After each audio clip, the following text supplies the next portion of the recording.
Hi everyone, welcome to Chapters Book Club again, and as you know, we are talking about Gone by Michael Grant. And I know it's kind of weird, the schedule right now, but we're still new to it, so we're still trying to figure out what we're doing for Gone, but I think we figured it out now. But anyway, I'm talking about chapters 4 through, I believe, till the end of 6. So that's pages 33 through 63. So if you have not read that, then do not watch this because it will be full of spoilers unless you want to be spoiled, and that's fine. But and to pick off right where Amanda left off, we saw that there was a mysterious mysterious journal entry on Sam's mother's computer that they saw, which doesn't really make any sense, but Sam kind of has an idea of what it means, but not really. And then chapter 4 starts off by Sam, Gwen, and Astrid going into the plaza because they think that's where everyone is going to be. So that's where they head off to.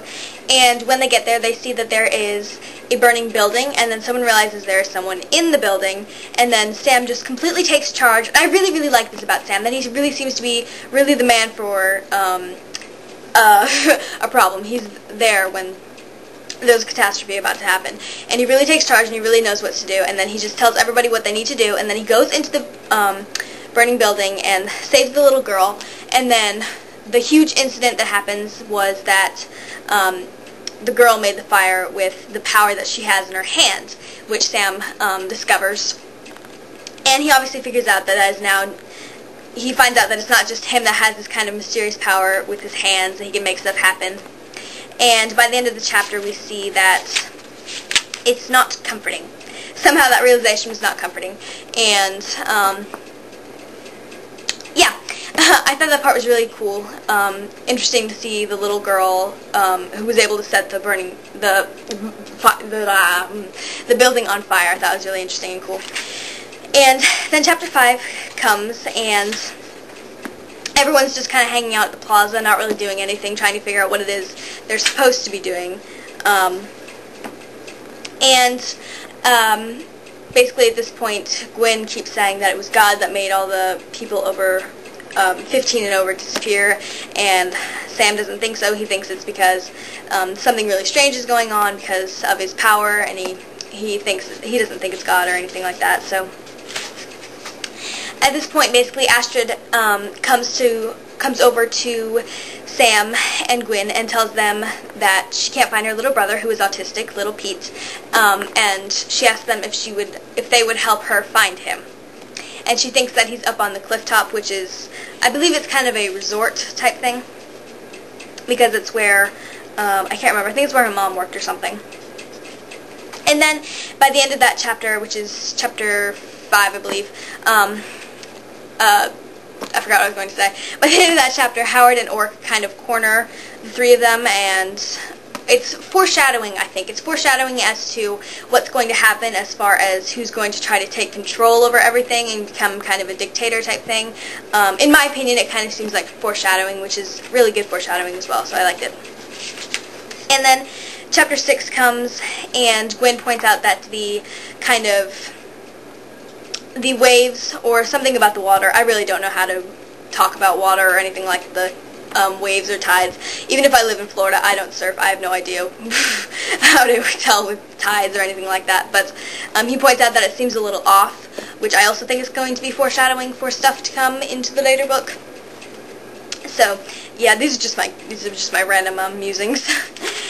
And then they come across, I believe it's at the cliff top, the resort, they find this barrier blocking everything they see, and then Sam tries to touch this barrier, a big wall, kind of reflective and kind of see-through, I think it was. It's kind of hard to try to imagine, but Sam touches it and it burns his hand, and nobody knows what it is, but apparently it's going all around the area that they're in. For some reason, I hope we'll find out later in the book or in the series or something.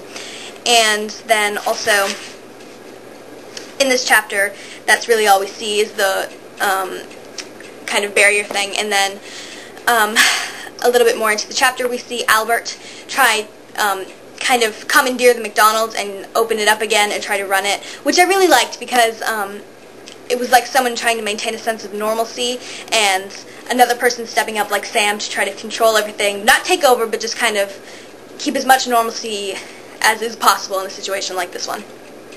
So I really liked Albert. And I know that was kind of a rushed through recap, but not a lot really happened in the 3 chapters or anything, so I just think it was fully necessary to go into all of it. But so far, I really, really love it. I'm actually more than halfway through. My bookmark's not in the right place, but I'm really that much through, and I really, really love it. If you're kind of bored with it now because you think it's slow-paced, it definitely picks up. It's great. I love it so far. And now I kind of want to talk about characters a little bit, just because I want to. I really love Sam as a character. I really, really do. So far, I think he's showing a lot of promise to be a really great lead protagonist in the story, and I really also like that he's not freaking out or anything because his birthday is in, I can't remember how many days it is now. I think it's only about 12 or 11 or something now. 11 or 12 days away until he turns 15. I like that he's not just freaking out and feeling self-pity for himself. He's kind of, he's still in control. I really, really like him. He seems like the kind of person who's always in control and able to take control of a situation nicely. And Astrid, I completely agree with you, Amanda. Astrid seems a lot like Hermione to me. But I really, really love Astrid. I think she's really cool, and I really like that they've just become friends really randomly. I don't know. I think it's a really nice friendship that they have. I don't know why, but they're cool together. The 3 of them. And then Gwyn, I don't really like Gwyn. I think he's kind of irritating, and I think he's also jealous of Sam's ability to kind of, as I said, take control of a situation, and kind of people look up to him at this point. Even though Sam doesn't even really like it. But I think that'll be something come either later in the book or in the series that Gwyn I don't know what Gwyn will do, but maybe he'll betray him or something, I'm not sure, but